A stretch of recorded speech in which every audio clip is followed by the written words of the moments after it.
Buenas tardes, bienvenidos a esta reunión. Agradeceros vuestra presencia y, bueno, quiero de entrada agradecer a tanto los participantes que ahora presentaré como a Beringer Lier en la persona de Rubén, todas las facilidades que nos han proporcionado para poder realizar esta sesión, donde, como habéis visto en el programa, el objetivo es que hablemos de las pautas para diagnosticar y tratar adecuadamente al paciente con insuficiencia cardíaca, fracción de eyección del ventrículo izquierdo preservada, desde cualquier consulta y desde cualquier nivel asistencial. Para esto, desde la Sociedad Valenciana de Hipertensión y Riesgo Vascular, pensamos en organizar esta jornada y queríamos que efectivamente todos los estamentos implicados en el seguimiento de estos pacientes estuvieran presentes, y qué mejor que contactar con Semergen como Sociedad de Atención Primaria, con Senfic como Sociedad de Atención Primaria, con la Sociedad Valenciana de Cardiología como implicados clarísimamente y con la Sociedad Valenciana de Medicina Interna también muy implicados en el tema.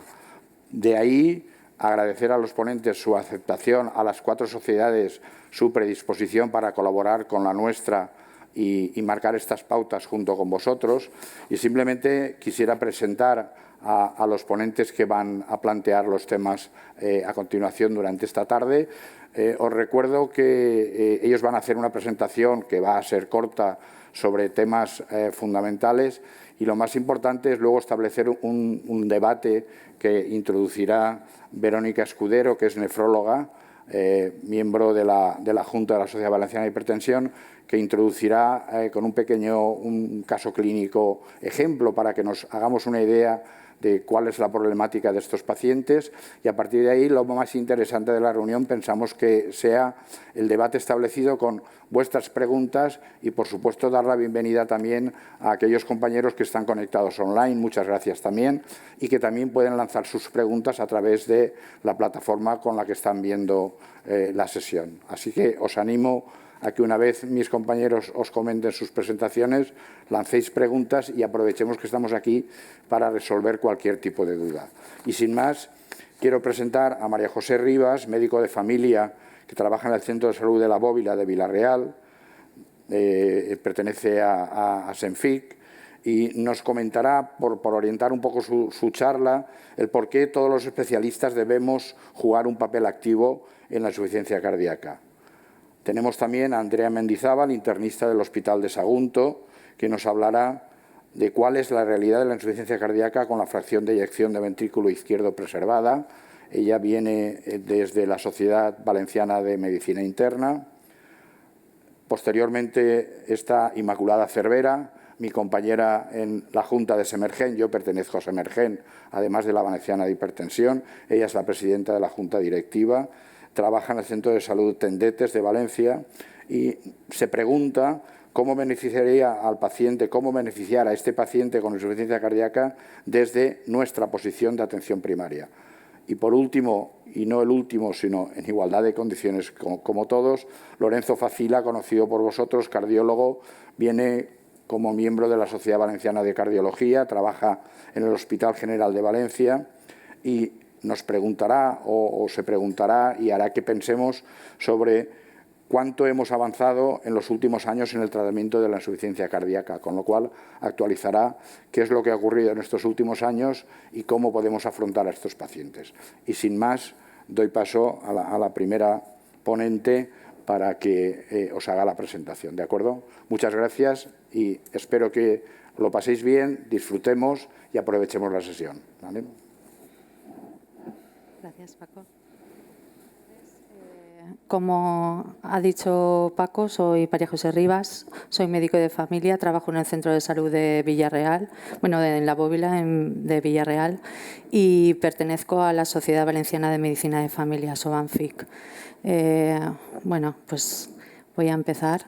La insuficiencia cardíaca no es un diagnóstico patológico único, sino que más bien es un síndrome que engloba pues, una serie de síntomas, de síntomas comunes conocidos por todos, como la disnea, la hinchazón de edemas maleolares, la astenia, el cansancio, y que se acompaña además con una serie de signos también comunes, como por ejemplo el aumento de la presión yugular,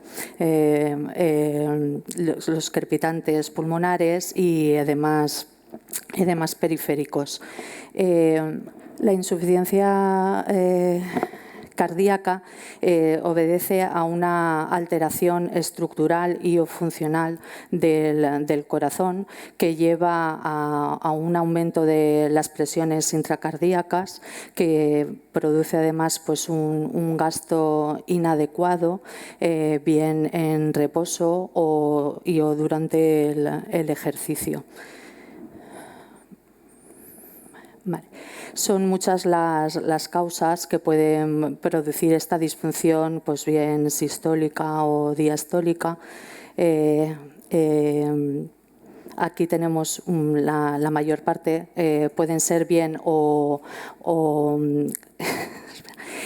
afectar a las estructuras del corazón, fundamentalmente al ventrículo, y bien producen eso, alteraciones estructurales, bien del endocardio, de las válvulas, de los sistemas de conducción, o bien las causas pueden ser también alteraciones funcionales, como por ejemplo pues, la hipertensión arterial o la cardiopatía isquémica, que son las más frecuentes. En esta diapositiva pues, podemos ver las diferentes causas que pueden producir insuficiencia cardíaca, teniendo en cuenta que la cardiopatía isquémica es la causa más frecuente y que la hipertensión arterial es el factor modificable más relevante. Existen diferentes formas de clasificar la insuficiencia cardíaca, pero la más utilizada últimamente es la que se basa en la fracción de eyección de ventrículo izquierdo o FEVI.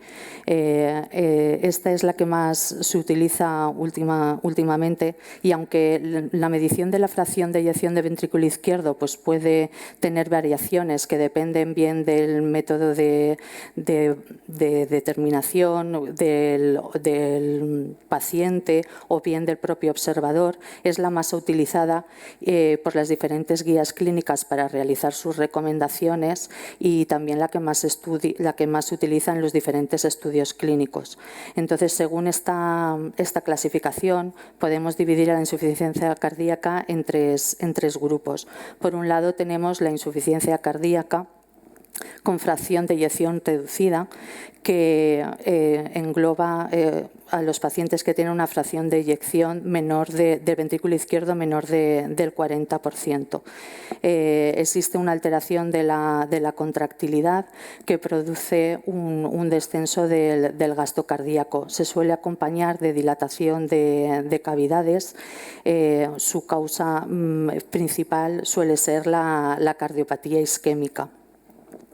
Por otro lado, tenemos también la insuficiencia cardíaca con fracción de eyección conservada o preservada, que engloba a los pacientes que tienen una fracción de eyección superior, o sea, igual o superior al 50%. Igual o superior al 50%. Engloba a pacientes que tienen síntomas y signos de insuficiencia cardíaca y además que tienen anomalías estructurales o funcionales del corazón y o los péptidos natriuréticos elevados. Y en este caso las causas principales suelen ser la hipertensión arterial y la fibrilación auricular. Y luego el siguiente grupo, creo que no me puedo poner aquí, perdón.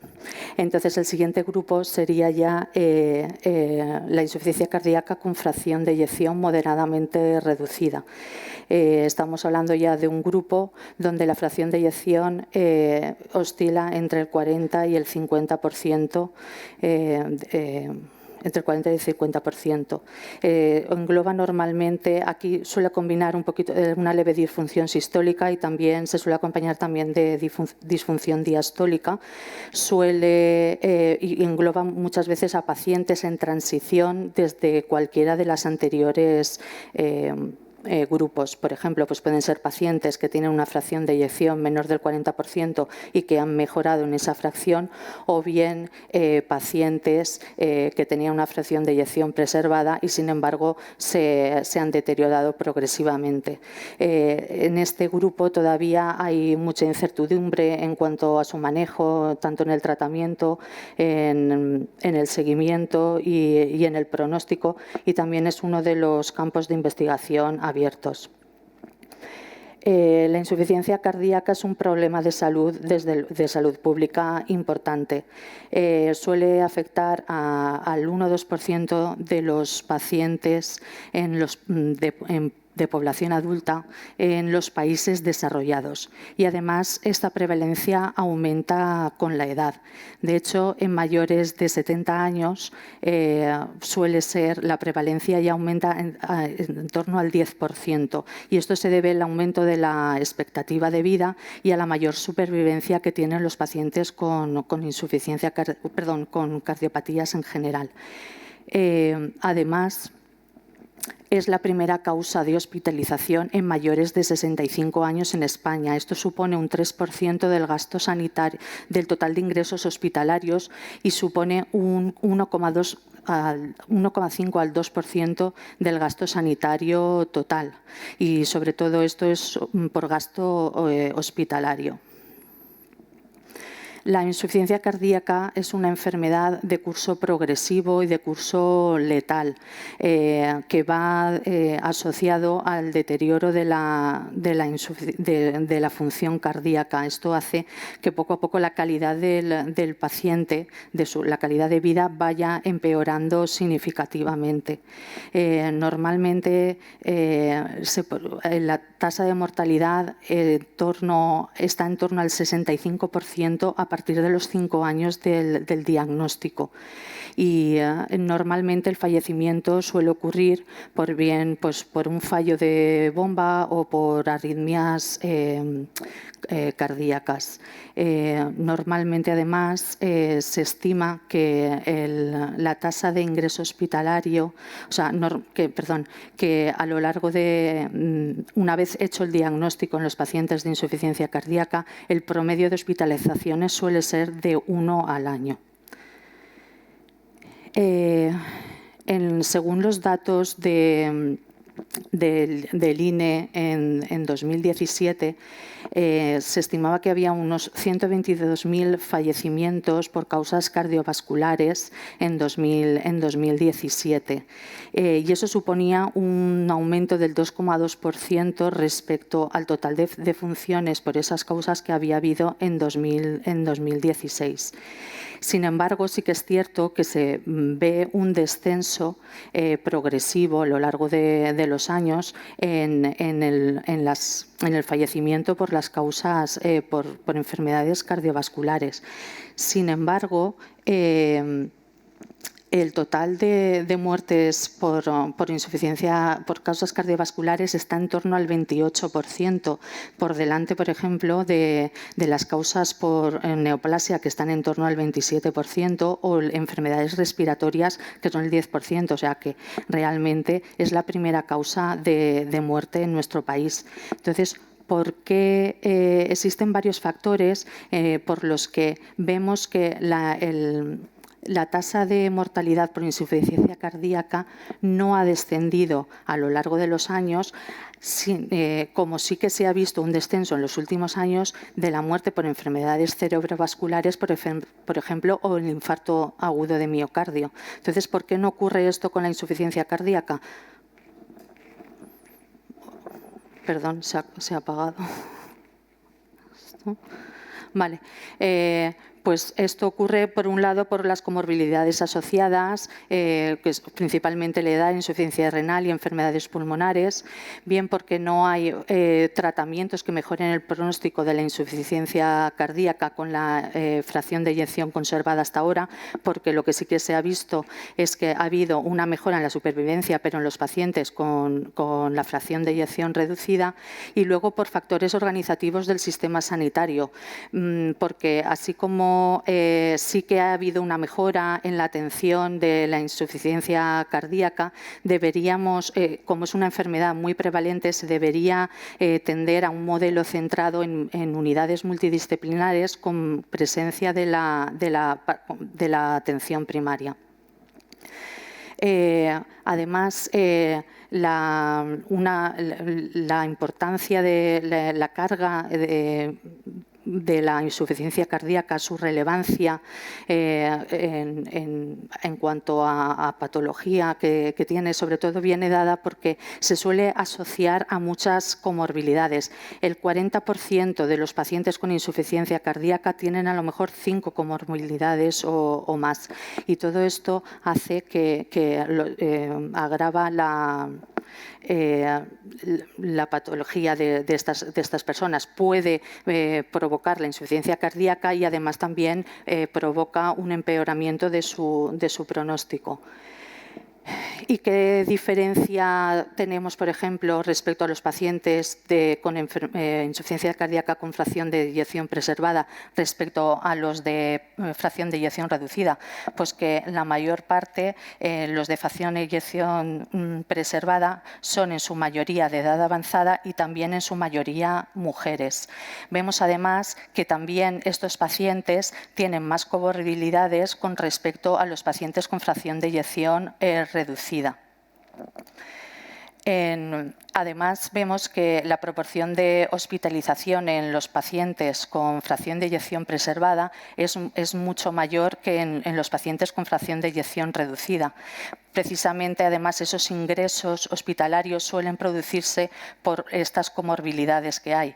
El IMC alto, la hemoglobina glicosilada alta o la disminución del filtrado glomerular son factores pronósticos de hospitalización por insuficiencia cardíaca. Entonces, tenemos aquí varios estudios que muestran que, aunque son varias las comorbilidades que se asocian con la insuficiencia cardíaca con fracción de eyección preservada, la tasa de ingreso hospitalario y de muerte en los pacientes con insuficiencia cardíaca con fracción de eyección preservada es mayor que para esas comorbilidades de forma individual.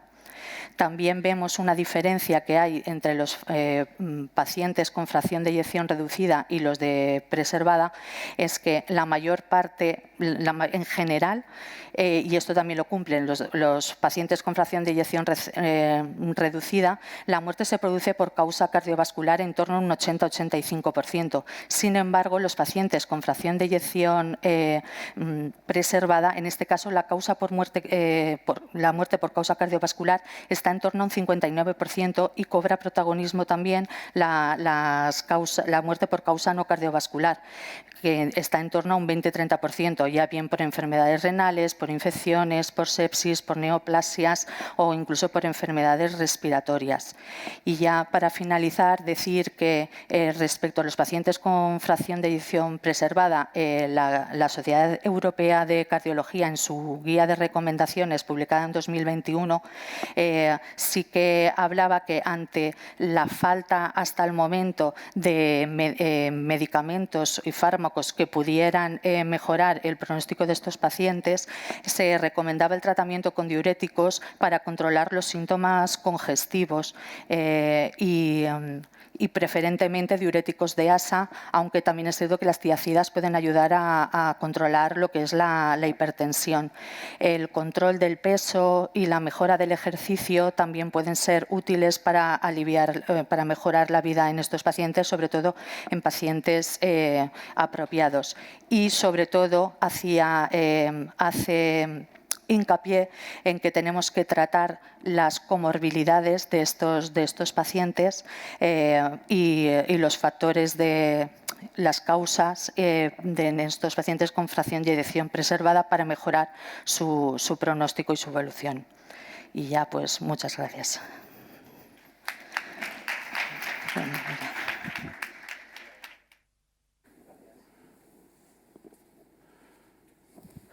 Bueno, buenas tardes a todos. Muchísimas gracias por la presentación y por haberme invitado a participar aquí. Yo soy Lorenzo Fácila, soy cardiólogo, como ha dicho el doctor Valls, del Hospital General Universitario de Valencia. Y bueno, como miembro de la Sociedad Valenciana de Cardiología, pues estas reuniones interdisciplinares siempre nos enriquecen a todos, sobre todo una enfermedad tan transversal como es la insuficiencia cardíaca. Y como ya ha dicho María José, yo creo que el problema del éxito es que el problema de que no estamos mejorando la mortalidad de estos pacientes es que no estamos bien organizados y porque tampoco disponíamos, sobre todo en la mitad de la insuficiencia cardíaca, que es la preservada, no disponíamos de ningún tratamiento eficaz que mejorara el pronóstico de nuestros pacientes. Y como luego veremos, la doctora Andrea presentará que sí, ya tenemos algo.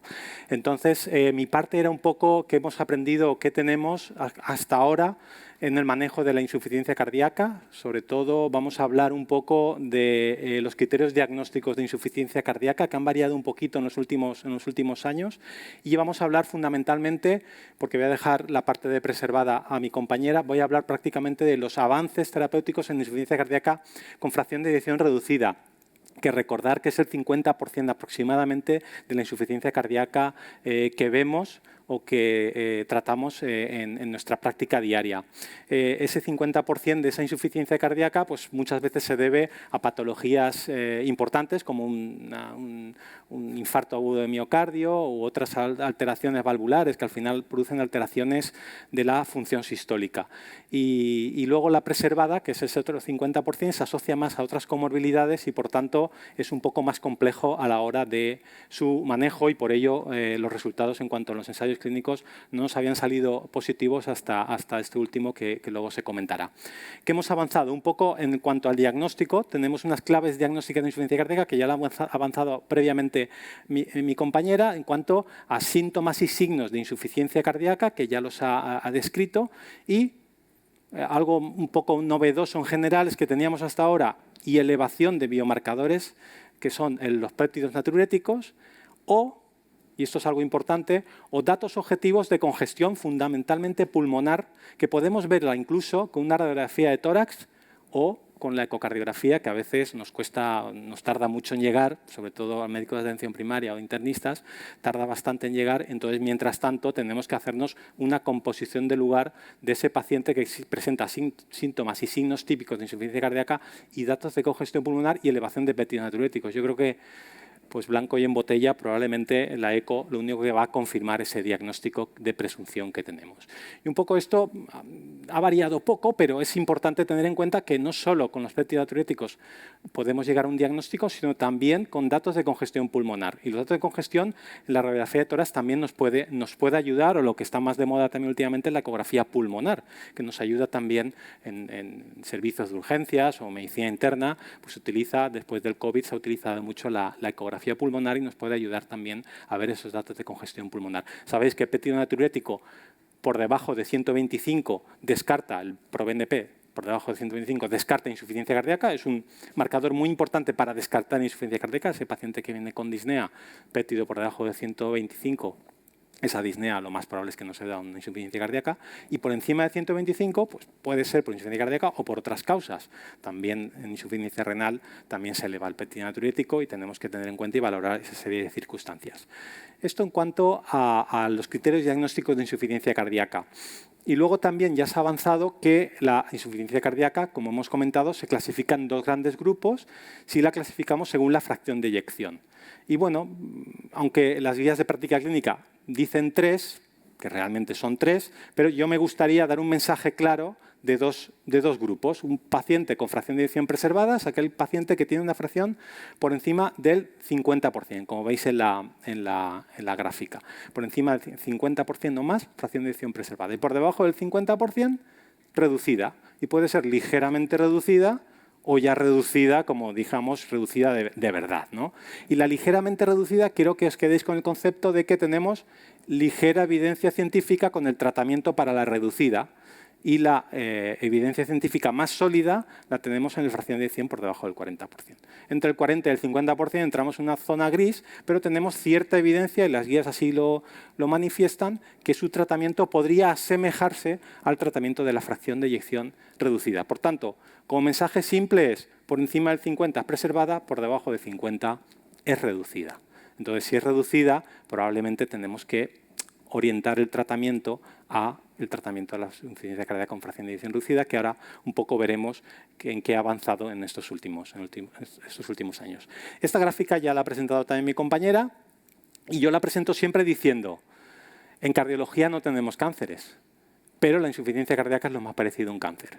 Entonces, si tenemos ya fármacos, sobre todo en insuficiencia cardíaca con fracción de eyección reducida, que mejoran el pronóstico, lo primero, si ya lo lleva, que no se nos ocurra quitárselo. Nadie se le ocurriría a un paciente con cáncer quitarle un tratamiento que mejora su supervivencia. Y si no lo lleva, tenemos que ponerle un tratamiento que mejore su supervivencia. Nadie se le ocurriría a un paciente con cáncer no ponerle un tratamiento que no mejora la supervivencia.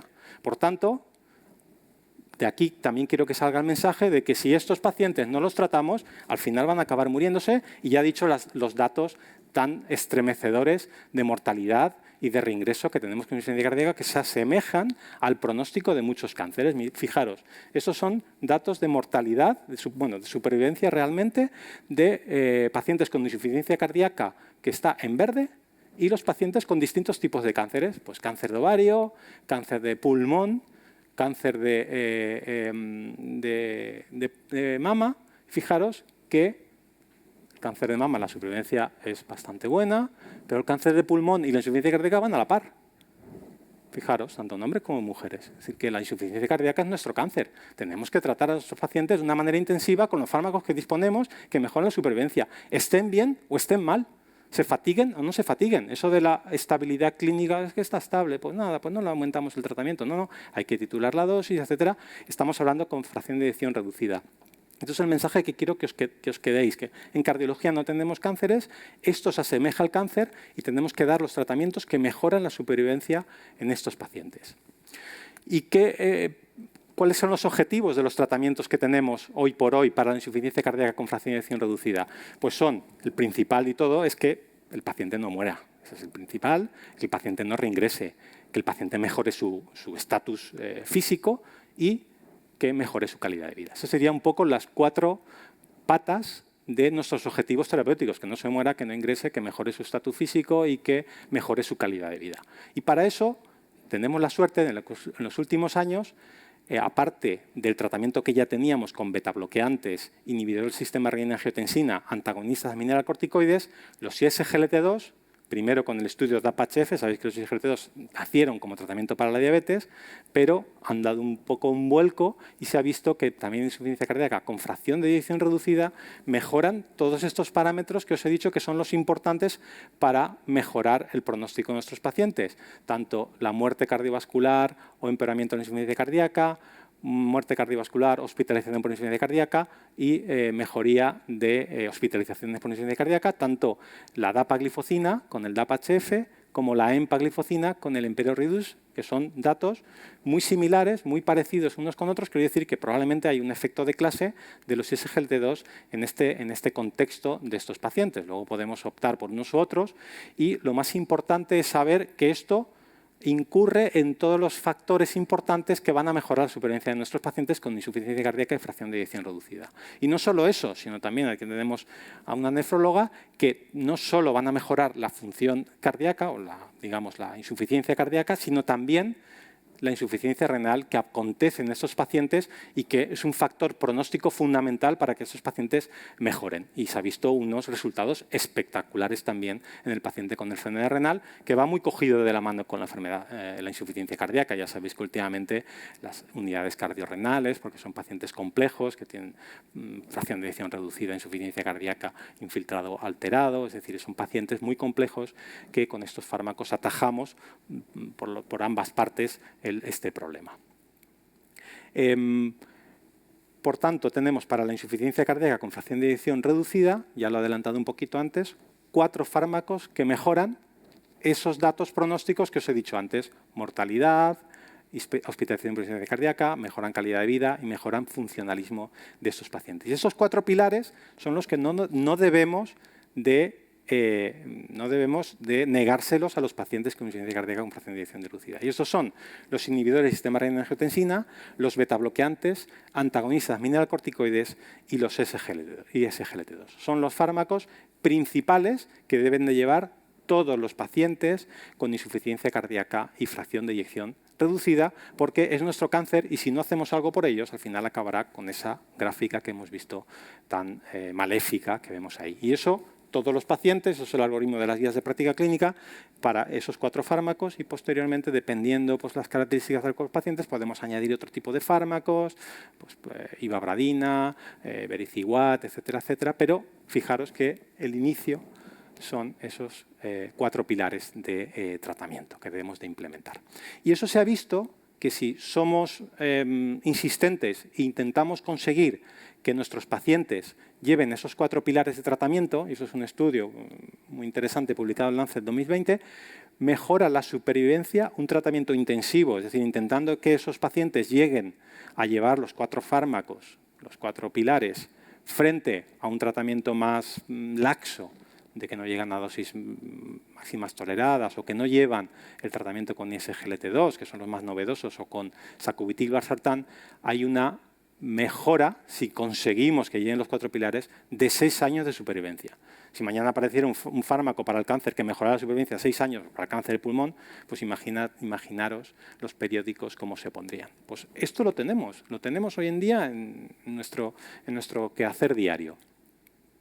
Y luego lo último, ya lo más último, para el paciente con insuficiencia cardíaca, fundamentalmente con fracción de eyección reducida, sabéis que los SGLT2 tienen un efecto diurético bastante interesante y un efecto también que mejora la mortalidad de los pacientes, como os he comentado antes. Pues fijaros que nos podrían ayudar también en el tratamiento del paciente hospitalizado. La insuficiencia cardíaca, la causa más frecuente de complicación es la hospitalización por congestión.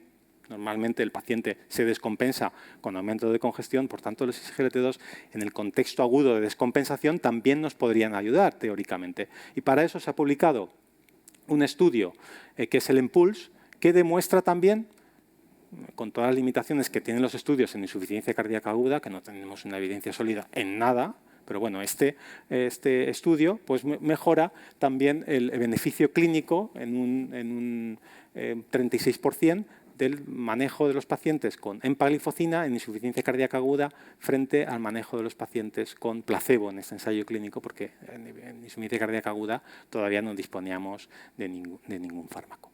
Y bueno, aquí tenemos más datos de seguridad. En cuanto a seguridad, es un fármaco que se comporta de manera bastante segura. Luego en la discusión ya hablaremos. Y bueno, estos son los resultados. Una reducción del 36% o una mejoría del 36% de la mejora clínica, una mejoría de la calidad de vida con empagliflozina en los pacientes con insuficiencia cardíaca aguda, que es una parte de la insuficiencia cardíaca en la cual tenemos muy poca evidencia. Y esto era todo por mi parte.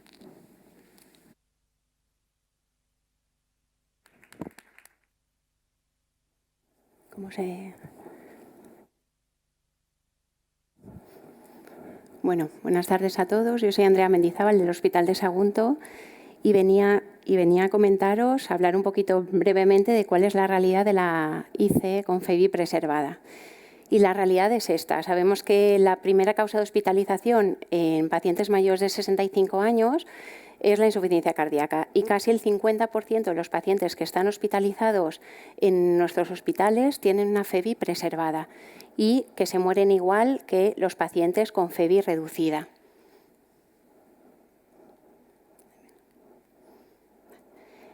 Y es verdad que la FEVI reducida, la FEVI preservada debe tener algún otro mecanismo que la FEVI preservada, porque si seguimos a los pacientes con FEVI preservada, a lo largo de los años no hay un deterioro progresivo de la FEVI, salvo los pacientes que tienen un alto riesgo cardiovascular. Ya nos ha comentado la compañera que los pacientes con FEIBI preservada son pacientes con alta comorbilidad.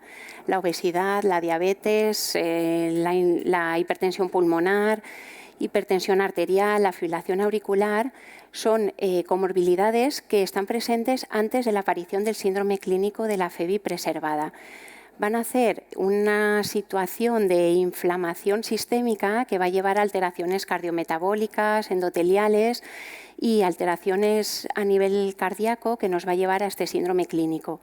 Y si nos fijamos, todas estas comorbilidades las vamos a ver todos los especialistas, es decir, desde atención primaria, medicina interna, cardio, nefro. Por lo tanto, todos tenemos que aprender a manejar este tipo de pacientes porque los vamos a ver en nuestro día a día. ¿Y cómo son nuestros pacientes? Pues la verdad es que los pacientes con FEIBI preservada es un auténtico cajón desastre. Diferentes comorbilidades, diferentes edades, sexo. Y estos últimos años ha habido un esfuerzo por parte de los autores para intentar clasificar este cajón desastre en diferentes fenotipos, según sus características clínicas, las comorbilidades, los biomarcadores y las alteraciones en la ecocardiografía. En el 2021 se presentó este artículo donde la Sociedad Europea de Cardiología intentaba ordenar casi 7.000 pacientes con el mismo diagnóstico de una FEIBI preservada en 5 fenotipos según las características más frecuentes que tienen estos pacientes. Y vemos que se repite lo que es el paciente anciano con fibrilación auricular y con hipertensión arterial. Pero además es que estos diferentes fenotipos van a tener diferentes causas de mortalidad y diferentes riesgo de hospitalización. Por lo tanto, si dentro del cajón desastre de la FEIBI preservada tenemos diferentes características con diferentes pronósticos, igual cada fenotipo puede responder de forma diferente a algún tipo de tratamiento.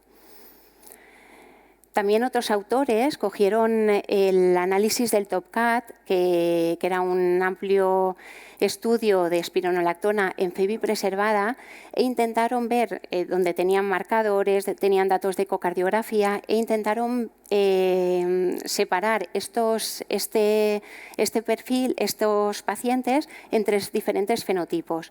Uno de ellos, el paciente más joven, sobre todo varón, con hábito tabáquico y con clínica de POC. En un segundo fenotipo, el paciente anciano, sobre todo mujer, con FA y dilatación de aurícula izquierda y con insuficiencia renal, que tenía péptidos natriuréticos elevados y una alteración concéntrica de la ecocardiografía. Y en un tercer fenotipo, el paciente obeso, muy sintomático, con insuficiencia renal, fibrosis, esteatosis hepática, con alto riesgo de depresión y con marcadores inflamatorios elevados, que llamativamente no tenía unos péptidos natriuréticos muy elevados y sí que una hipertrofia concéntrica. Y aquí también vimos que había una diferencia entre los diferentes fenotipos en cuanto a mortalidad y en cuanto a mortalidad cardiovascular y riesgo de ingreso por insuficiencia cardíaca. Por lo tanto, estos pacientes que son tan heterogéneos, el diagnóstico con muchas comorbilidades que además tienen clínica que parecen insuficiencias cardíacas, el diagnóstico de estos pacientes se presenta como un reto para nosotros. En el 2019 la Sociedad Europea intentó hacer un algoritmo diagnóstico en 4 pasos para intentar llegar a un diagnóstico lo más objetivo posible. En un primer momento diagnóstico con síntomas, signos, el electro y péptidos natriuréticos. En un segundo paso, la ecocardiografía, en la que dividía alteraciones funcionales morfológicas en criterios mayores y menores, junto con los péptidos natriuréticos. Y si no llegábamos a un diagnóstico claro, planteaba el poder hacer cateterismos, medición de presiones o ecocardios de estrés. La verdad es que esta clasificación, para muchos de nosotros que trabajamos en hospitales comarcales y tenemos un gran número de pacientes con este síndrome, es un poco compleja. y sí que apuntaban el intentar llegar a un diagnóstico etiológico, sobre todo por pacientes que tengan amiloidosis cardíaca, que tienen un tratamiento específico. Las guías del 2021 son más laxas. Hablan de síntomas y signos, una FEVI mayor del 50%, un ecocardio que sí que muestre alteraciones funcionales y diastólicas en la ecografía, y un NT-proBNP mayor de 125 o mayor de 365 si está con FA, que la verdad es que en la práctica clínica normalmente son mucho más elevados. Y en cuanto al tratamiento de la insuficiencia cardíaca con FEVI preservada, pues la verdad es que estábamos en un terreno, pues la verdad es que bastante gris. Los principales ensayos que demostraron con los diferentes fármacos que han demostrado, como ha dicho Lorenzo, gran beneficio en los pacientes con FEVI reducida, pues la verdad es que fueron bastante neutrales. Ninguno fue significativamente superior a lo que es el placebo. Sí que es verdad que si volvemos a los diferentes fenotipos, en el TOPCAP, por ejemplo, el paciente obeso, sintomático, con insuficiencia renal, sí que parecía que tenía un beneficio si añadíamos espironolactona, y en el Paragon con sacubitril/valsartán se vio que en mujeres y en FEVIs entre 50 y 57% podía haber una tendencia a la significación. En las guías, la verdad es que también queda muy pobre. Sí que hablan de prevención primaria, es decir, vamos a tratar las comorbilidades como la hipertensión, las estatinas, los ISGLT2 en todo paciente diabético tipo 2, cambios en el estilo de vida, pero el tratamiento realmente es, si está congestivo, nos recomienda que si está congestivo poner diuréticos. Sí que por primera vez aparece el esfuerzo de hacer un screening de la etiología de esa FEVI preservada, ya que hay algunas patologías que puedan tener tratamiento específico.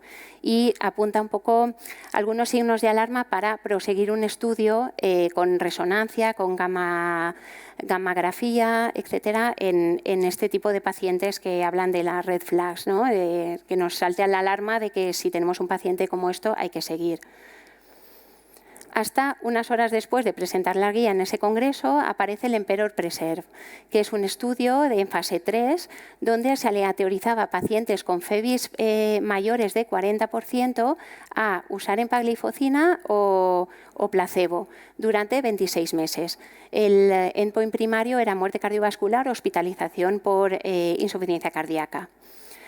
Estas son las características de los pacientes. Como vemos, estaban bastante bien tratados, casi el 81% llevaba IECAS o ARA2, beta bloqueantes, estatinas, y tenían unos proBNPs de 1000 y una edad igual un poquito más joven de lo que solemos ver los internistas en la consulta.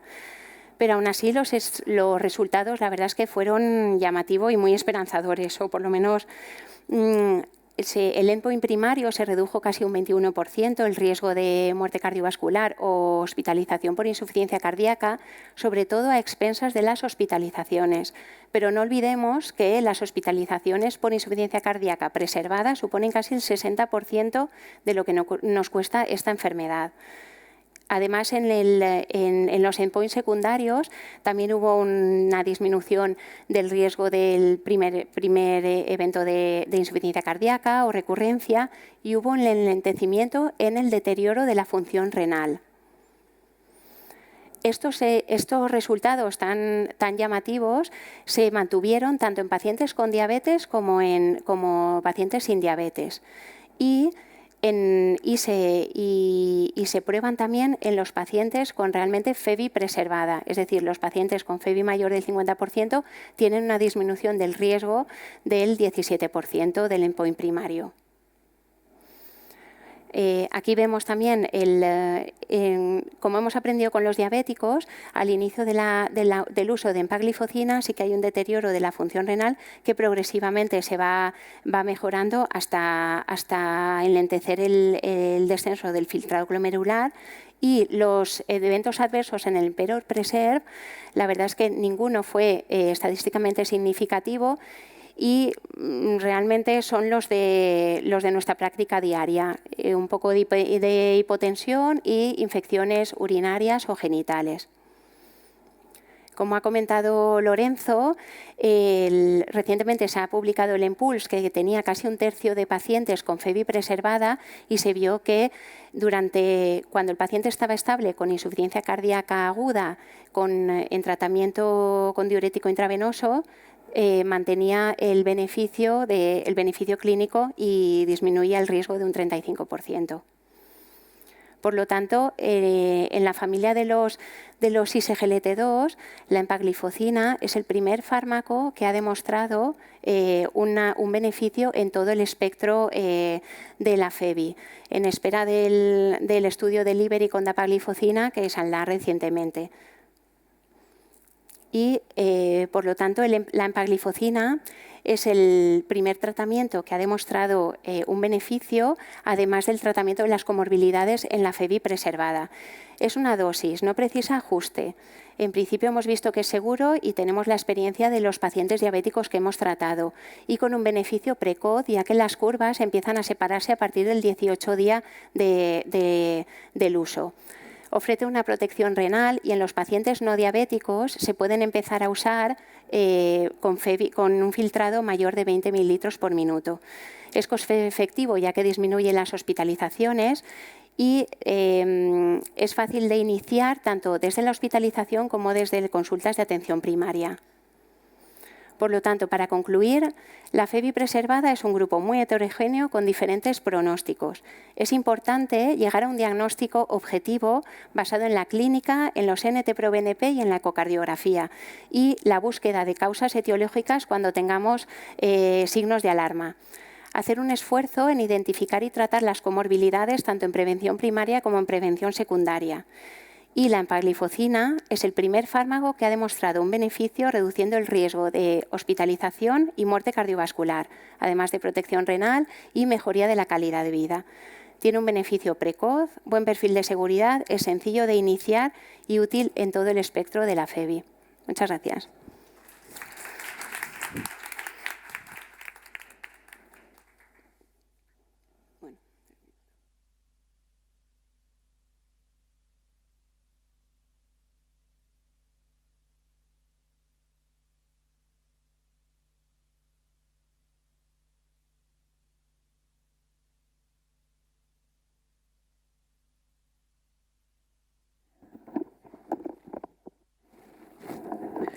Buenas tardes.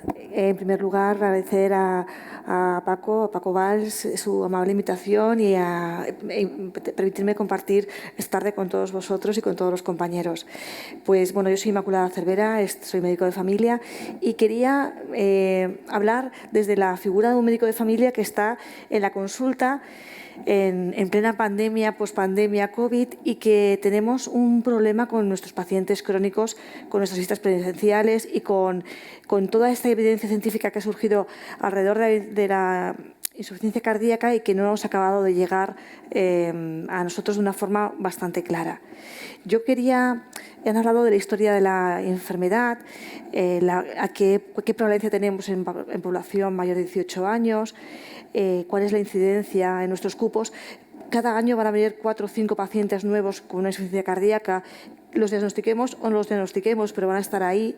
Y tenemos también que casi el 9% de los octogenarios son pacientes que tienen insuficiencia cardíaca.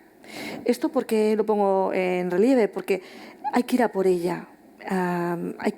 Tenemos que tenerla en mente, ponerla dentro de nuestra cabeza para que no se nos escape ese paciente que, como han comentado los compañeros, cuando se diagnostica la insuficiencia cardíaca es como un cáncer. A los 5 años la mitad de los pacientes posiblemente pues fallezcan.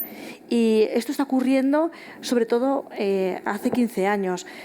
Nos encontramos en un momento histórico que puede dar un cambio a esta esperanza de vida que tenían hasta ahora los pacientes con insuficiencia cardíaca. Y cuando hablamos de la incidencia, pues vemos que según el INE, 2019 era la quinta causa de muerte, la insuficiencia cardíaca. Y el año 2020, con pleno COVID, bajó un puesto. En primer lugar, por número de muertes, fue el COVID, pero en segundo lugar en sexto lugar estaba la insuficiencia cardíaca. Había aumentado, en 2020 aumentó un 1,7%, y las mujeres eran las que más habían fallecido por insuficiencia cardíaca. 11.000 mujeres murieron durante 2020 por insuficiencia cardíaca frente a 7.500 hombres aproximadamente. Bueno, y aquí llega la atención primaria, que, bueno, pues imaginaos, ¿no? Hemos estado encerrados, trabajando muchísimo, pero no tenemos que perder esa riqueza que tiene la atención primaria, que es la visión longitudinal de la vida de los pacientes, que se afianza cuando más tiempo estamos en un cupo, claro, y que abarca esa parte tan importante de la educación y la promoción de la salud hasta la atención al final de la vida del paciente. Y ahí vamos a poder implementar la prevención primaria, la secundaria y la terciaria. Y cuando hablamos de insuficiencia cardíaca, ¿cómo lo vamos a hacer? Bueno, pues el grupo de trabajo de Semergen de cardiovascular, hipertensión arterial, ha hecho una adaptación de las guías europeas para que el médico de familia nos sea un poquito más sencillo poder adaptar esas guías a la práctica clínica. Y bueno, parece que es muchas cosas, pero iremos viéndolo por partes. Son 10 puntos clave que van desde la prevención hasta la atención final de la vida. En la prevención primaria, pues sabemos que el tabaco, la sal, la hipertensión, el consumo de alcohol, muy importante en nuestros pacientes, muchos pacientes que tienen un consumo de alcohol y que también puede afectar al corazón, el sedentarismo, están latentes en la consulta y muchas veces no nos queremos afrontar, porque nuestra labor realmente es la prevención y la promoción en este nivel, porque nos sobrepasa. No sabemos cómo abordarlo, pero tenemos ahí un reto muy interesante desde cualquier paciente que pase por la consulta. No podemos dejar tener estos factores de riesgo modificables en la mente para intervenir sobre ellos. También sabemos que hay riesgos metabólicos como el aumento de tensión arterial, sobrepeso y obesidad, la hiperglucemia y la hiperlipemia. También son responsabilidad nuestra. Pacientes jóvenes sanos que llegan a la consulta y que podemos tener que hacer un abordaje de esos temas. Vemos que España, dentro de Europa, pues estamos bastante tocados con los factores de riesgo cardiovascular. Pues bueno, tenemos en los hombres muchísima diabetes y sobrepeso, y en las mujeres en general tenemos factores de riesgo cardiovasculares que están por encima de la media de Europa. ¿Qué nos puede ayudar? Bueno, a lo mejor esto es un poco una utopía, tal como estamos de cansados, ¿no? Pero hay sistemas de información, tenemos el que tenemos Alumbra, que nos puede ayudar a hacer una búsqueda activa de cuántos pacientes tenemos controlados de hipertensión, por ejemplo. Son datos desde antes de la pandemia y hasta finales del año pasado, y vemos que el control de hipertensión se había reducido un 38% en atención primaria. Bueno, pues solamente tenemos un 23,75% de pacientes que tienen la tensión controlada. 1 de cada 4. Controlada o registrada. Pero bueno, ahí puede haber un sesgo, pero esa es la herramienta que tenemos para saberlo. Y los diabéticos, pues se redujo el control un 15% y además, pues bueno, tenemos solamente un 44,1% de pacientes diabéticos controlados, menos de la mitad. Bueno, pues tenemos aquí un reto muy importante. Luego, esa sería la atención primaria, pero en la atención secundaria, ¿qué podemos hacer? Bueno, pues tenemos a veces pacientes delante que no vemos lo que son. No vemos lo que son, vemos el dolor, el problema con sus hijos, la soledad, múltiples quejas que a veces nos desbordan, y tenemos una lista de diagnósticos, de 45, 50 diagnósticos, en la que no somos capaces de leer más allá. Y para eso tenemos que tener la mente clara y saber identificar de una forma intuitiva, ¿no? Pero también explorando y valorando, tener en cuenta esta patología, porque somos el screening de la insuficiencia cardíaca, somos nosotros, somos los médicos de atención primaria. Bueno, pues ¿qué nos podemos hacer? Pues tenemos que intentar hacer un diagnóstico precoz de este síndrome. antecedentes personales, pacientes hipertensos, pacientes diabéticos, pacientes que tienen consumo de tóxicos o de alcohol, insuficiencia renal crónica, cardiopatía isquémica previa. Ese paciente ya nos tiene que poner un poco en alerta. Es un paciente que nos tiene que colocar en una posición de búsqueda activa. Si hay clínica, hay veces que la gente mayor no dice que se cansa, que tiene disnea, sino que está cansado, que está triste, que no sale de casa. Pensamos que es porque están un poco depresivos, pero que hay que rascar un poquito más. También preguntar por síntomas que son muy específicos, como la disnea paroxística nocturna o si hay ortopnea. Y, desde luego, la disnea de esfuerzo nos va a dar mucha orientación. Una exploración física. ¿Cuánto tiempo hace que no nos acercamos a los pacientes y les exploramos, ¿no? Y le ponemos la mano en el hombro para auscultarles, para auscultar si tienen crepitantes, vivasales, si tienen algún soplo cardíaco? Ese paciente hipertenso, ese paciente diabético que venía a la consulta, les hacíamos un abordaje global. Lo tenemos que retomar y ver si tienen edemas. Es que cuesta 5 segundos auscultar pulmón, corazón y te agachas y ves si tiene edemas. Te puede dar muchas sorpresas el paciente. Y, bueno, a lo mejor tumbarlo es más aparatoso, una hepatomegalia, a ver si tiene reflujo hepatoyugular, pero lo otro es sencillo. Cada uno se adaptará a su consulta, a su tiempo, pero creo que no lo podemos dejar de hacer. Y luego tenemos en la atención primaria pruebas complementarias que son muy sencillas. Tenemos a nuestro alcance los electros. Podemos pedir una analítica para ver si hay una ferropenia. Podemos detectar si el paciente tiene un péptido natriurético elevado. Esto no lo vamos a hacer hasta que no tengamos una exploración y una sospecha previa, pero tenemos estos recursos. Yo no sé vosotros, pero en la atención primaria, en el departamento de la FE, lo podemos pedir. No nos pone ningún problema. Sabemos que la disnea de esfuerzo tiene una sensibilidad de 89% y una especificidad del 51%. ¿Para qué también nos puede servir Alumbra? Pues podemos cruzar hipertensión y diabetes con otros diagnósticos como disnea y edemas y hacer una búsqueda activa. Y a lo mejor encontramos pacientes que no teníamos la sospecha como una herramienta de paciente oculto que a lo mejor ni siquiera viene a la consulta y que lo tenemos escrito en los diagnósticos, pero no hemos sido capaces de discernirlo, de ver más allá. En el electro que nos podemos encontrar cuando sospechemos, cuando veamos una fibrilación auricular, una hipertrofia ventricular izquierda, un cambio previo en el electro, que de repente ese paciente no tuviera un bloqueo de rama izquierda y ahora lo tenga. Y sabemos que hay un valor predictivo negativo muy fuerte. Si un electro es normal o si un péptido natriurético es normal, posiblemente el paciente con alta probabilidad no tenga una insuficiencia cardíaca. Nos puede dar muchas respuestas. Bueno, ya se han hablado de los valores que pueden cambiar según el paciente, la edad, la patología previa, la importancia del ecocardiograma, que para nosotros es a veces una barrera que nos cuesta conseguir que se le haga al paciente, con demoras que todos conocemos.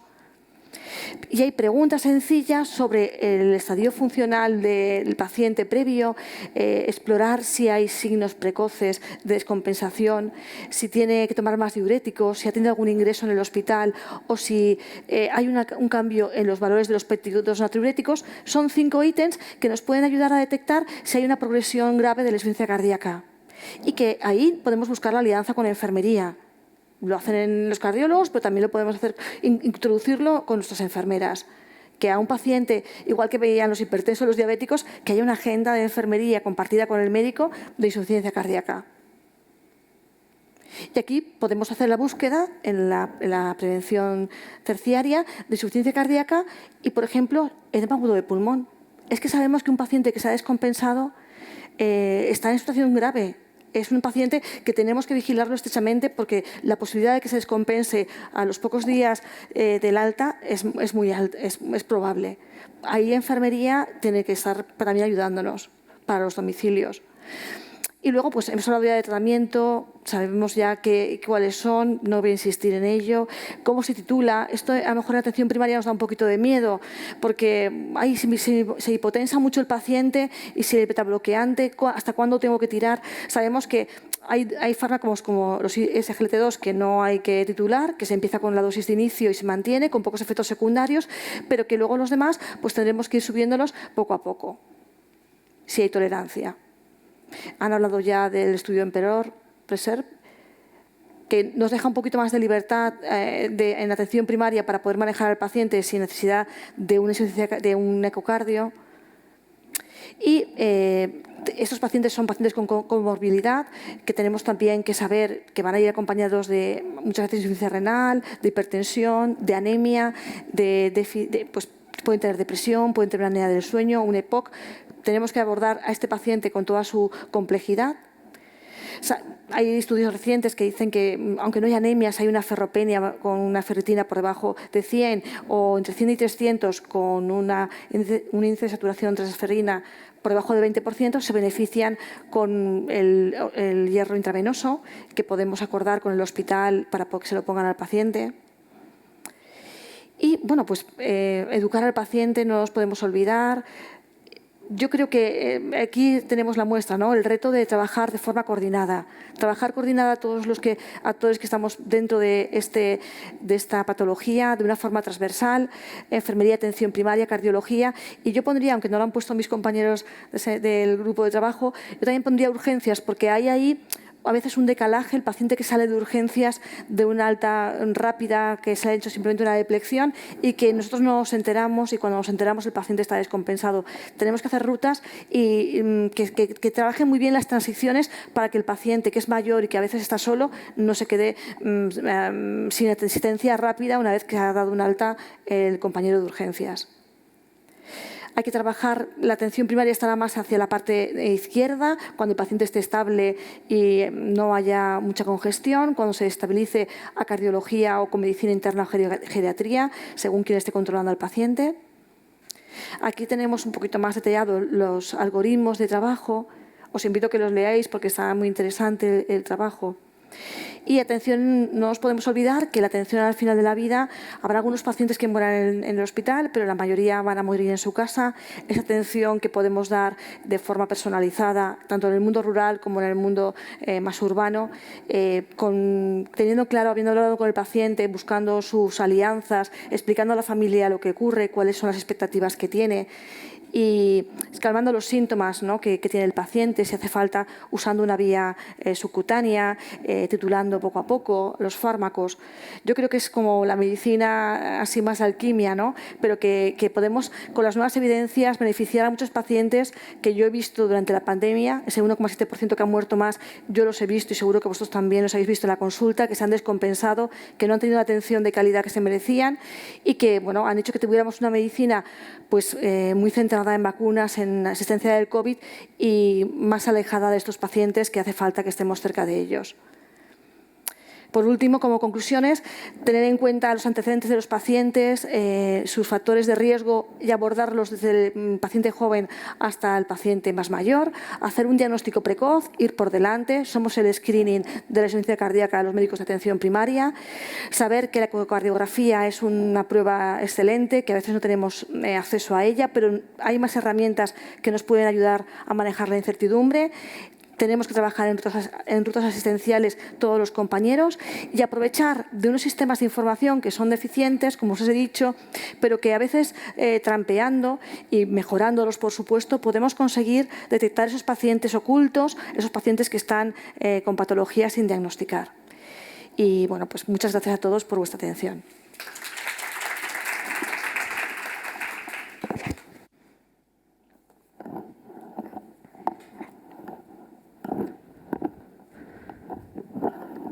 Hola, buenas tardes. Yo voy a dar parte a la siguiente parte en la reunión, que es un poco el debate. Y voy a introducir ahora con pues unas reflexiones o unos datos desde la perspectiva de la nefrología. Yo soy nefróloga, trabajo en el Hospital PSET.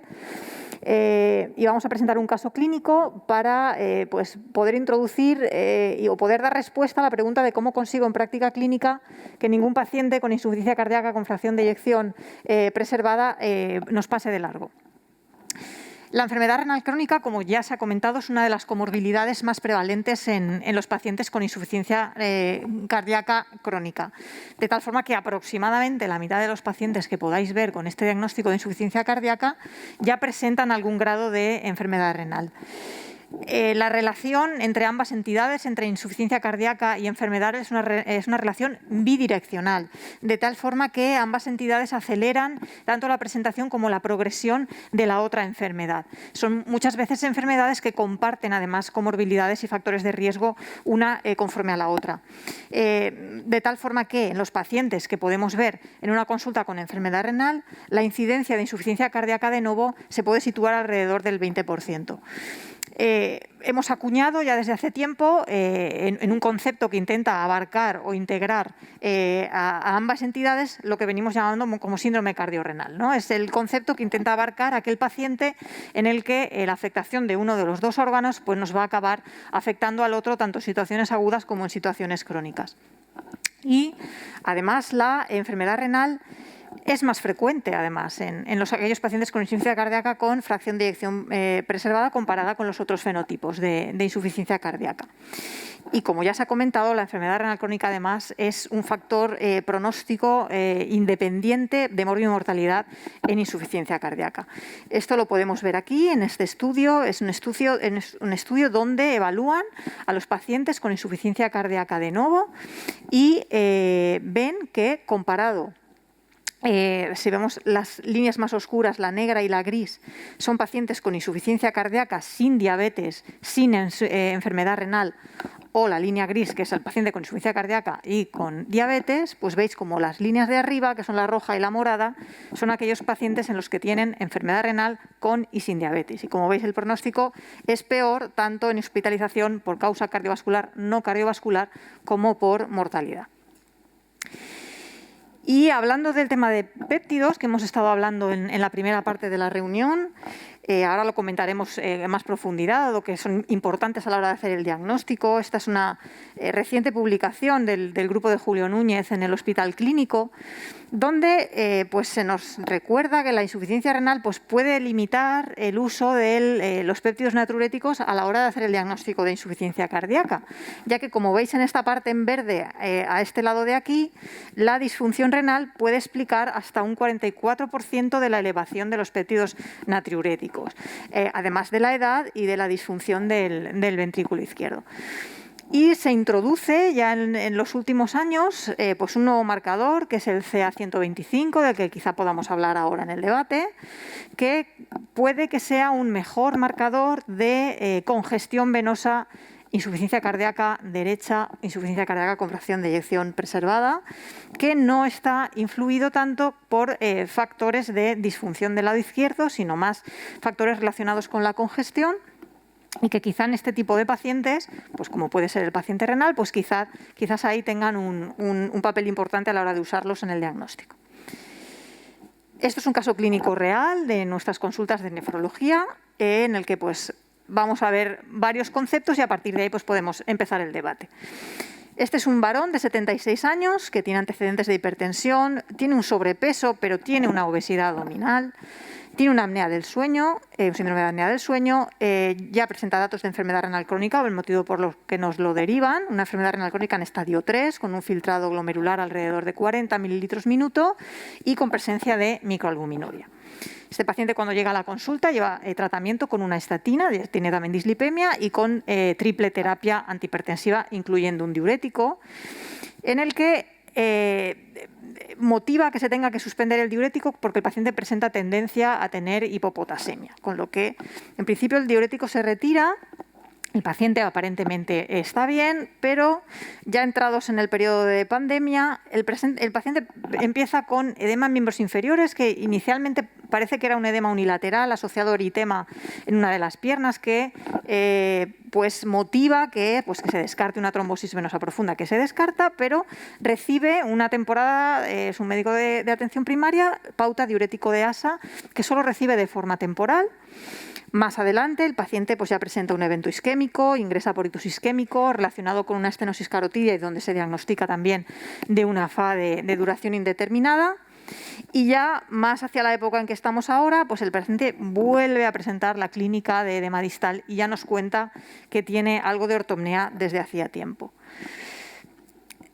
En consulta pues hemos tenido la oportunidad de hacerle pues una serie de exploraciones que ahora podemos comentar, que nos ayudan más allá de la exploración física y de los síntomas que nos cuenta el paciente, de tal forma que podemos hacer una bioimpedancia donde nos mostró que lo que ya nos decían sus edemas y su clínica, que el señor tenía una sobrecarga de más 4 litros, y también disponíamos de un ecógrafo en consulta donde pues podemos hacer cositas todos fáciles, como es pues detectar una cava dilatada que no colapsaba con la inspiración, y también veíamos líneas B pulmonares.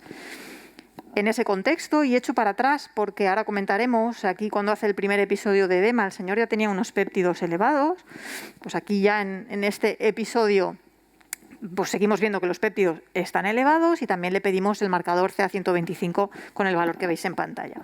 De tal forma que con este panorama, y además teníamos la suerte de que como había ingresado previamente por el ictus y había tenido la fibrilación auricular, pues ya se le había pedido previamente un ecocardio, pues nos llegan los resultados, y como veis ahí pues tenemos datos que pues nos muestran disfunción cardíaca con una fracción de eyección preservada. Pues como veis, la aurícula dilatada, una hipertrofia del ventrículo izquierdo y una insuficiencia tricuspidia ligera que nos permite estimar una presión en la arteria pulmonar pues algo elevada, diagnóstica de hipertensión pulmonar.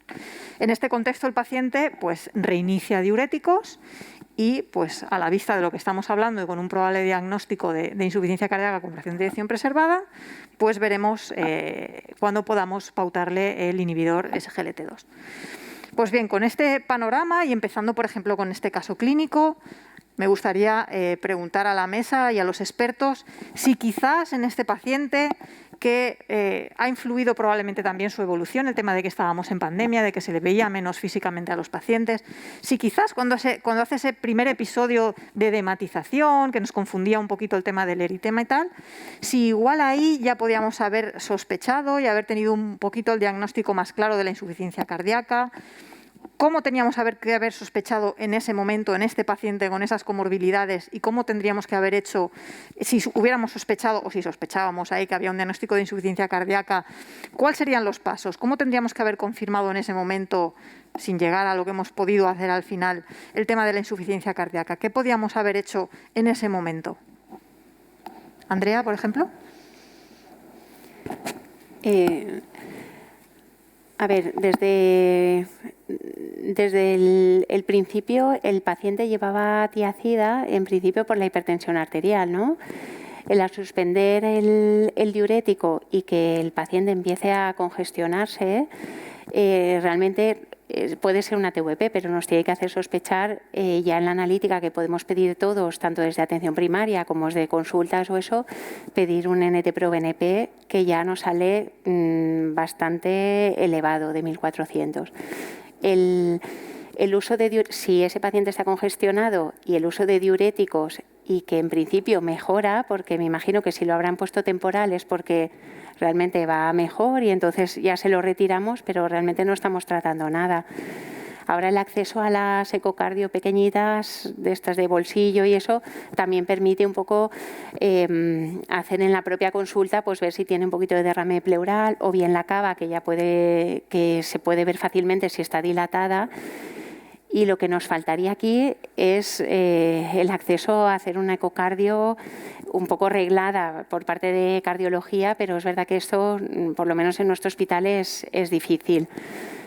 El paciente no es diabético, por lo tanto, el introducir los SGLT2 ahora actualmente todavía está complicado, porque sabéis que en principio se ha demostrado beneficio, pero no está todavía, no se puede pautar en avocasis como tal. Pero bueno, yo creo que la sospecha está clara ya con el NT-proBNP y con la clínica que presenta el paciente. Realmente nos gustaría saber si tiene una FEBI preservada o no, e intentar llegar al diagnóstico en ese punto. Vale. Hemos comentado ha comentado antes Lorenzo que los péptidos natriuréticos tienen un valor predictivo negativo considerable, pero también sabemos que hasta en un 20% de pacientes con insuficiencia cardíaca fracción de eyección preservada demostrada con cateterismo, presentan péptidos normales y la obesidad, por ejemplo, es una de las causas que podemos tener péptidos natriuréticos más bajos a lo mejor del límite diagnóstico. ¿Es una condición sine qua non que el péptido natriurético esté elevado para diagnosticar la fracción de eyección preservada?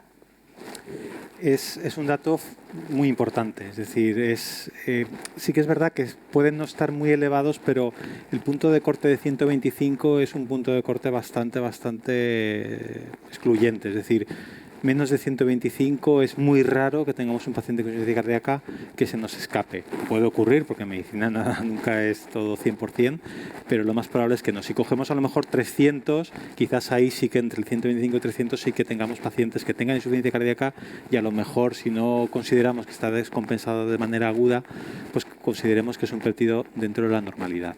En la obesidad es algo que hay que tener en cuenta. Es decir, este paciente con 1.400 de péptido natriurético siendo obeso, probablemente si no fuera obeso tendría 4.000. Entonces nos tiene que llamar la atención que a lo mejor un péptido natriurético no muy elevado en una mujer obesa o hombre obeso, que siempre achacamos mucho a la disnea, eso es por la obesidad, eso es por la obesidad, se hinchan las piernas, pues es la circulación, pues tenemos que tener en cuenta que sobre todo el paciente si es hipertenso, 76 años, sobre todo también si es diabético, en este caso no, pero si es diabético hay que enseguida levantar las orejas porque ese paciente puede ocurrir que tenga insuficiencia cardíaca y nos pase desapercibido.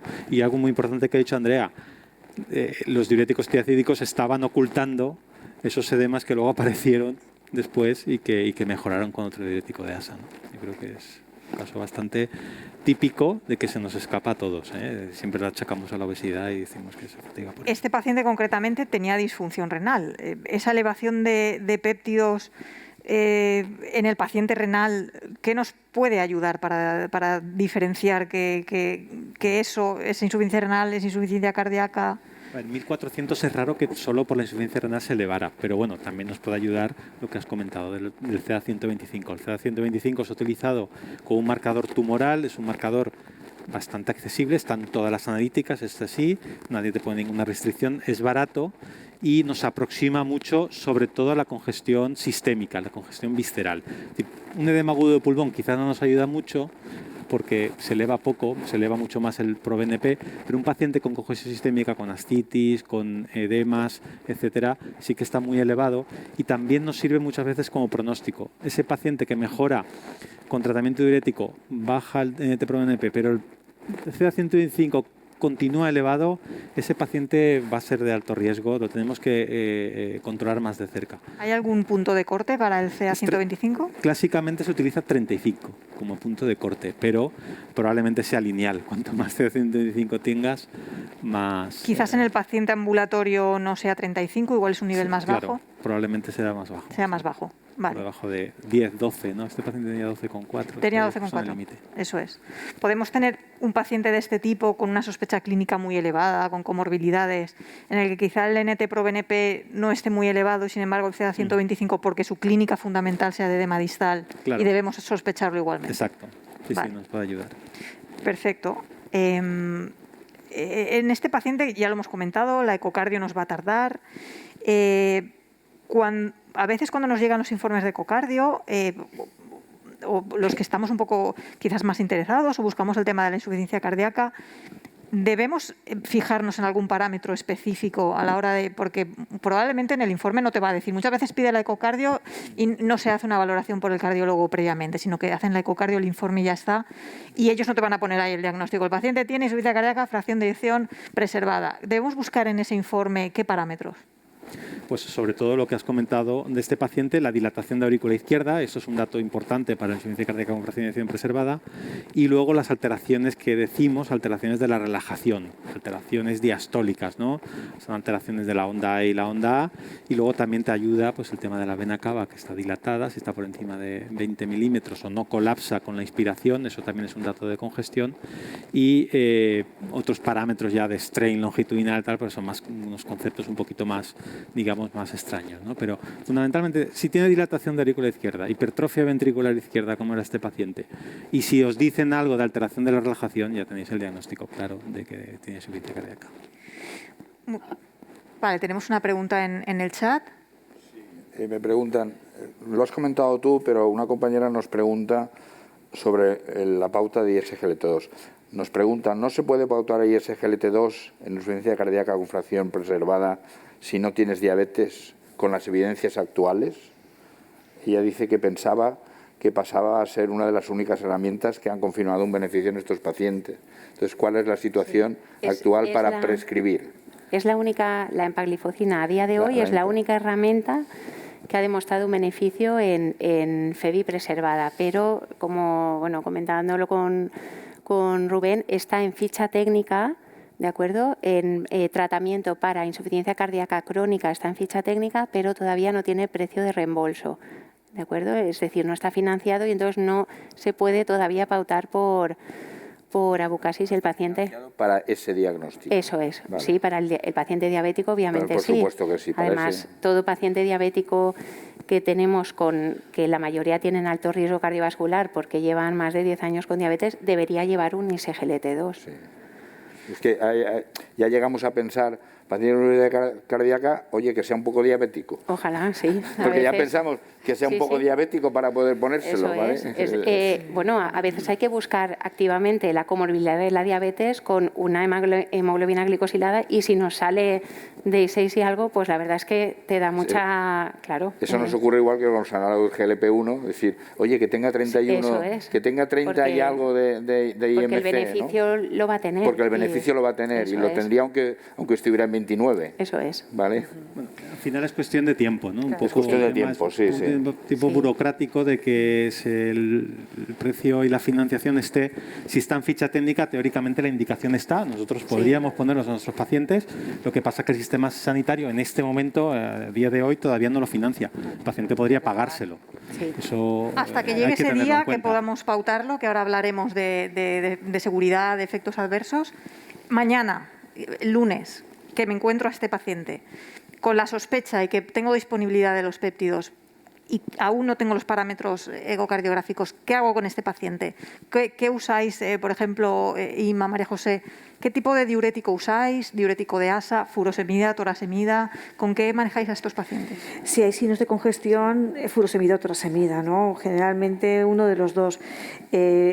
Claro, la espironolactona en atención primaria, la eplerenona la usamos menos, pero si tienes en la cabeza que puede ser una insuficiencia cardíaca, quizá vale la pena, además de que pongas, pues para depleccionar, que tengamos en cuenta ese tipo de fármacos que usamos menos en atención primaria, pero que yo creo que cada vez le vamos perdiendo también, nos estamos familiarizando con ellos. Los pacientes son cada vez más mayores y nos estamos metiendo en la insuficiencia cardíaca, pero porque es necesario, porque tenemos mucha prevalencia de enfermedad. ¿Usáis con frecuencia combinación de diurético de ASA con diurético más distal? ¿Os quedáis en el de ASA? Normalmente más el de ASA, pero sí que es cierto que lo que comentábamos también antes, que también muchas veces estos pacientes, sobre todo en fracción de eyección preservada, tienen otras comorbilidades. Entonces, quizá, pues por ejemplo, la hipertensión que hablábamos, que además es de lo más frecuente, pues es muy posible que ese paciente ya esté tratado con una tiacida, normalmente más. Entonces, en esos casos, a lo mejor sí que suelen llevar más una tiacida que un diurético de ASA. Entonces, realmente muchas veces ya ese paciente está tratado, porque estás tratando ya a lo mejor otras comorbilidades que pueden ser, como hablábamos, o bien parte de la causa o que simplemente pues bueno, acompañan a este diagnóstico. Yo con respecto a los diuréticos de ASA me gustaría un poco derribar un par de mitos que siempre se tienen en cuenta, ¿no? Sabemos que como antihipertensivos utilizamos muy bien los diuréticos tiacídicos o incluso antagonistas mineralocorticoides y los pacientes los controlamos la tensión. Y el diurético de ASA a veces tenemos miedo, es que tiene la tensión de 11, no le pongas mucho, tal, no sé qué. No, el diurético de ASA no baja prácticamente la tensión. Nosotros tenemos pacientes en la unidad de insuficiencia cardíaca que tienen fracción de eyección reducida, la mayoría de ellos tienen tensiones en torno entre 90 y 100, se manejan esas tensiones, y cuando vienen muy congestivos le ponemos, estoy haciendo ruido con la mascarilla, bueno, pero cuando vienen muy congestivos le ponemos 500 miligramos, 250, 500 miligramos de furosemida intravenosa con 100 de tensión y se van luego a su casa y no de verdad que no tienen episodios de hipotensión.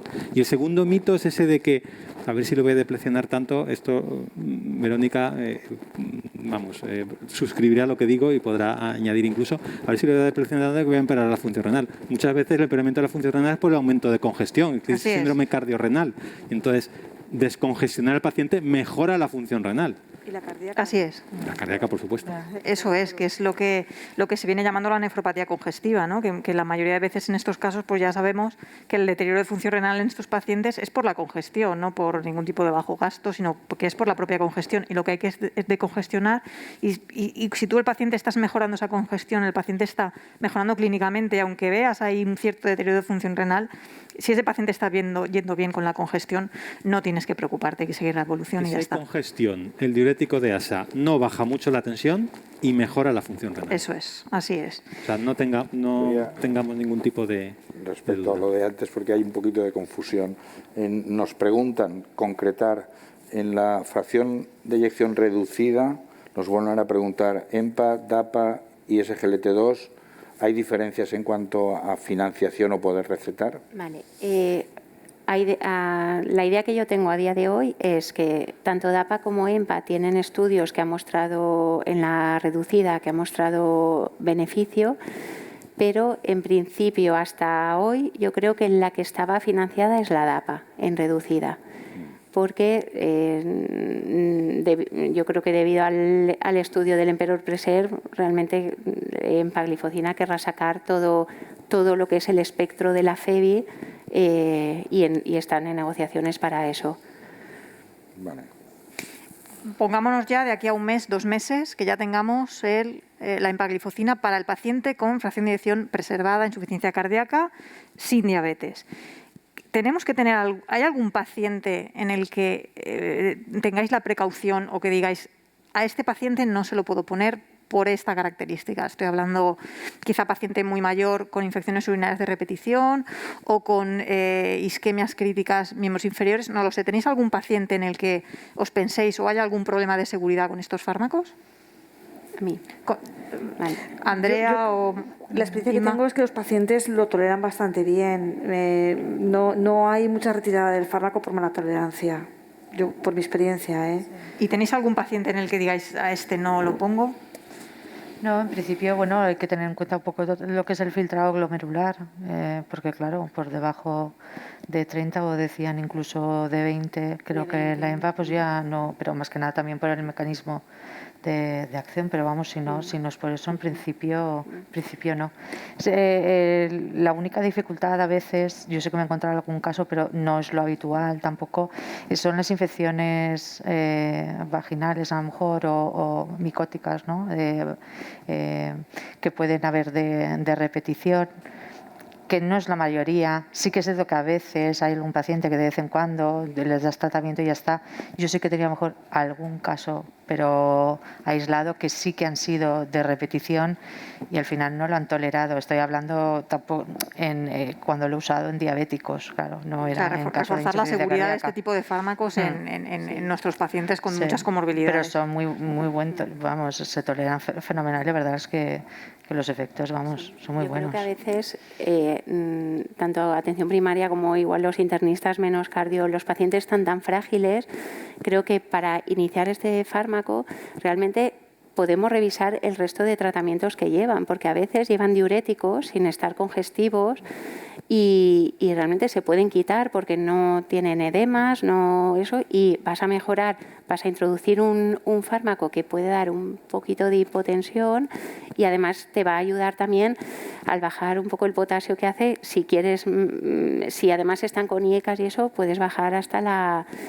hiperpotasemia que puedan tener estos pacientes. O sea que revisar los diuréticos es importante cada vez en nuestra consulta porque muchas veces, a veces llevan demasiado diuréticos sin estar congestivos y con efectos secundarios renales, por ejemplo. O solo llevan diuréticos. A propósito de los diuréticos, nos hacen la pregunta sobre la experiencia, el uso de diuréticos de ASA y clortalidona. A ver, diurético de ASA como tratamiento inicial para la congestión, y si es refractaria podemos combinar con diuréticos tiacídicos que en general y entre comillas duplicarían la intensidad del efecto del diurético de ASA, siempre con controles de potasio, etcétera, porque eso sí que ejerce un poquito, pero sería para la congestión refractaria la combinación. Primero diurético de ASA y añadimos la clortalidona, que es un diurético tiacídico, que es el que más estudios tienen en insuficiencia cardíaca. Y nosotros tenemos cierta, digamos, un poco tendencia a utilizar más clortalidona que tiacida, que sí que tiene más estudios en hipertensión, ¿no? Y luego quería añadir un poco lo que tú has comentado, el diurético es muy importante, son fármacos que tienen pocos efectos secundarios, los SGLT2, pero sí que es verdad que si el paciente está normovolémico pues, y lleva diurético de ASA, habrá que reducirlo. Generalmente se dice reducir a la mitad. Si lleva 2 seguriles, pues bajas a 1 porque le estás añadiendo un SGLT2.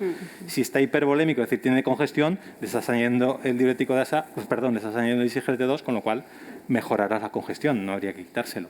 Y luego, con respecto a la tensión, prácticamente no se muestra práctica, aunque luego lo ves todos los esquemas, dices, bueno, si lleva antihipertensivos hay que bajarlo. En mi práctica diaria yo no he tenido que modificar los antihipertensivos por añadir un SGLT2. Y en el diabético, si lleva fármacos que producen hipoglucemias, por ejemplo, sulfonilurea o insulina, sí que habría que ajustarlos, ¿no? Porque, sobre todo si tiene la glicada más o menos controlada. Me gustaría dar un apunte aquí. Si os fijáis en todos los estudios de los inhibidores SGLT2, en todos ellos las gráficas respecto al enlentecimiento del deterioro del filtrado glomerular, en todos, al principio, siempre cae un poquito el filtrado glomerular. Entonces, no hay que asustarse de que este paciente, estos fármacos, por mecanismo hemodinámico, es lo que hacen. Para proteger el riñón, disminuyen esta hiperfiltración glomerular que hay en los pacientes y al principio podemos ver una ligera caída del filtrado glomerular que, si no es superior a un 25 o un 30%, tenemos que asumir que es por el beneficio que está haciendo el fármaco. Siempre vigilando o teniendo en cuenta que el paciente pues, no lo tengamos hipotenso porque no hayamos tenido precaución de vigilarle con otros fármacos o con ese exceso de diuréticos que estábamos hablando de un paciente que no estaba congestivo y que le hemos añadido un ISGLT2. Teniendo en cuenta esas cosas, el que el paciente haga un ligero deterioro del filtrado glomerular es lo esperable y no significa que haya empeorado la función del riñón.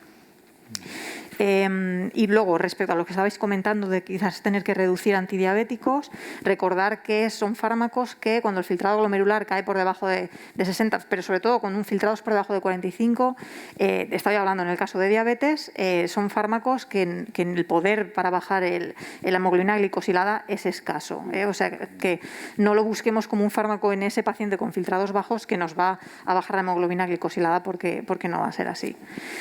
¿Tenemos más preguntas, Paco? Si no tenemos más preguntas, si queréis hacer cada uno de vosotros un mínimo comentario para cerrar. Nos hace una pregunta, quizá la última, porque nos pregunta una compañera, en el caso de aparecer una úlcera vascular durante el uso, si alguna precaución. ¿Hay alguna precaución, alguna situación de un paciente que ya llevando el fármaco tengamos que hacer alguna suspensión temporal o tener algún tipo de precaución con estos fármacos? Quizás los ingresos hospitalarios o... Cuando hay un peligro también de cetocidosis, entonces ahí sí que hay que retirarlo. Claro. Quizás una situación de un ingreso hospitalario. Vale. Pero nada más. Vale, pues si queréis hacer un breve comentario, empezamos con Inma para cerrar la charla. Bueno, yo creo que es muy interesante esta charla porque nos ayuda a los médicos de familia a poner la insuficiencia cardíaca en la diana. No diagnosticamos lo que no sospechamos. Entonces, quería ver una fotografía de pacientes que tengo con 45, con 50 diagnósticos, además van por el orden alfabético y a lo mejor están por debajo de los importantes, ¿no? La ortoapnea. Entonces, yo creo que tenemos que, ahora que tenemos una posibilidad de mejorar la esperanza de vida de estos pacientes y su calidad de vida, es que lo volvamos a poner en nuestra mente para intentar detectar esos factores de riesgo, esa exploración, esas pequeñas pruebas que podemos hacer en atención primaria y que no se nos escape un paciente que venga a la consulta y que tenga insuficiencia cardíaca. Andrea. Sí, yo añadir que el paciente con FEBI preservada, la verdad es que es un reto para todos porque tiene tantas comorbilidades que pueden dar clínica de disnea, de fatiga, de la obesidad, el EPOC, el SAOS, que a veces lo que comentaba un poco Lorenzo, que achacamos a su patología que ya tiene diagnosticada y nos olvidamos que posiblemente pueda tener una insuficiencia cardíaca. Y también cuando ya tengamos el uso de empagliflozina financiado y eso, el no esperar al ecocardio para empezar a tratar estos pacientes, ¿vale? Ojalá supiéramos todos hacer ecocardios y la verdad es que sería más rápido todo en la consulta, pero como eso no pasa, si tenemos un paciente con síntomas, con NT-proBNP elevados y congestivo, etcétera, debemos empezar y luego ya pediremos la ecocardio y nos la harán cuando puedan. Lorenzo. Nada, bueno, un poco reforzar el mensaje que en cardiología no tenemos cánceres y esto es como lo más semejante a un cáncer y, por tanto, diagnóstico precoz, como han comentado mis compañeras, se nos puede escapar. Tenemos los peptidonatriuréticos, tenemos el CA-125, no achacar solo a la obesidad o a las comorbilidades que el paciente tiene fatiga. Y sobre todo que hoy por hoy tenemos fármacos que pueden, como sobre todo en la reducida, aunque en la preservada pues más o menos lo mismo, pueden mejorar la supervivencia de nuestros pacientes hasta incluso más de 6 años, como se han visto en varios estudios. Con lo cual, bueno, pues pensar en que el nombre de insuficiencia cardíaca quizás no es el más acertado, si llamara fallo cardíaco, todos estaríamos un poco más paciente cuando la anécdota, yo siempre la cuento la misma, tú le dices a un paciente que tiene un cáncer de próstata y sale llorando de la consulta y tiene una mortalidad muy inferior a la insuficiencia cardíaca, le dices que tiene insuficiencia cardíaca y sale diciendo, no sé, me han dicho que se me han sacado los pulmones, pero bueno, será como un constipado mal curado o algo así, ¿no? Como que no le da más tanta importancia porque quizás no es tan acertado nuestro nombre, teníamos que llamarle, no sé, cáncer cardiológico o algo. Exacto. María José. Pues bueno, yo suscribo un poco lo que han dicho todos mis compañeros y quizás sobre todo pues poner, o sea, esta charla, digamos que nos puede servir un poco de que verdaderamente el abordaje sí que debe ser, pues eso, multidisciplinar, ¿no? Como hemos comentado, pero es un paciente que tiene muchas comorbilidades, que aparte del deterioro de la función cardíaca, también hay a nivel renal, esto va a acabar en la consulta de cada uno, los tenemos que desde el inicio y luego, pues evidentemente el resto de especialistas que van a tratarlos de otra forma y quizá si hubiese más comunicación entre nosotros, que sería lo ideal, es no una interconsulta así pura y dura con que no hay una comunicación entre nosotros, tendríamos que abogar un poco, ¿no? por esa comunicación más entre el nivel de atención primaria y el de hospitalaria y poder trabajar en conjunto. Yo creo que los pacientes saldrían ganando, ¿no? Pienso yo. Muy bien, pues bueno, después de esta magnífica charla con estos especialistas, pues las conclusiones que podemos sacar de todos ellos y con esta enfermedad o con este síndrome clínico tan prevalente y que hemos visto que tiene un pronóstico a veces tan infausto y que tenemos que ir a por él, pues tenemos que tener en cuenta que es una entidad multidisciplinar que nos va a afectar a muchos especialistas, que tenemos que trabajar, que tenemos que buscar la enfermedad, que tenemos que ir a por ella y que tenemos que conocerla porque todos desde nuestras consultas de varias especialidades podemos abordarla. Importante con la herramienta, con el Alumbra que comentábamos, ¿no? Lo importante que es poder buscar estos pacientes, es una herramienta que la verdad es que es muy importante, igual de especializada, no sé si tenemos algo parecido o si que podamos incluso llegar a usarla. Recalcar el pronóstico infausto similar a muchos cánceres, lo que estaba comentando ahora Lorenzo, la importancia de la atención primaria como primer escalón para ir a buscar a estos pacientes. Sois los primeros que vais a recibirlos y probablemente desde ahí ya se puede hacer un buen diagnóstico y empezar un tratamiento. La importancia también de probablemente poder involucrar a los equipos de enfermería a la hora de tener a estos pacientes localizados, dada la importancia y la prevalencia que vamos a tener. Importancia para el diagnóstico de tener claro cuál es el valor de los péptidos, cuál es su valor predictivo negativo, el que tenemos nuevos marcadores como puede ser el CA-125 y lo que es muy importante, los síntomas congestivos. Escuchar al paciente y ver al paciente.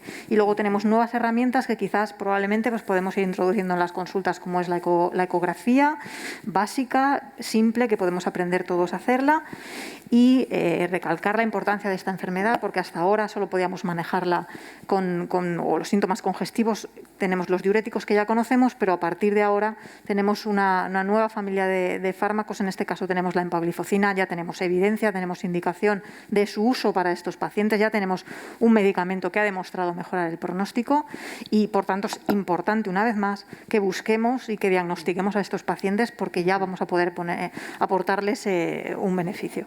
No sé, Paco, si quieres añadir algo más. Nada, creo que las conclusiones están muy claras. Simplemente repetir el agradecimiento a vosotros por haber asistido aquí, a los que se nos han conectado online, gracias por estar conectados. Espero que la reunión haya sido provechosa para todos. Agradecer Inma, Andrea, María José, Lorenzo, Verónica, vuestra presencia aquí y vuestras excelentes presentaciones y participación, y repetir gracias a la Alianza Beringer-Lilly por facilitarnos estas sesiones de formación. Gracias a todos y os esperamos en la próxima sesión que organicemos. Gracias.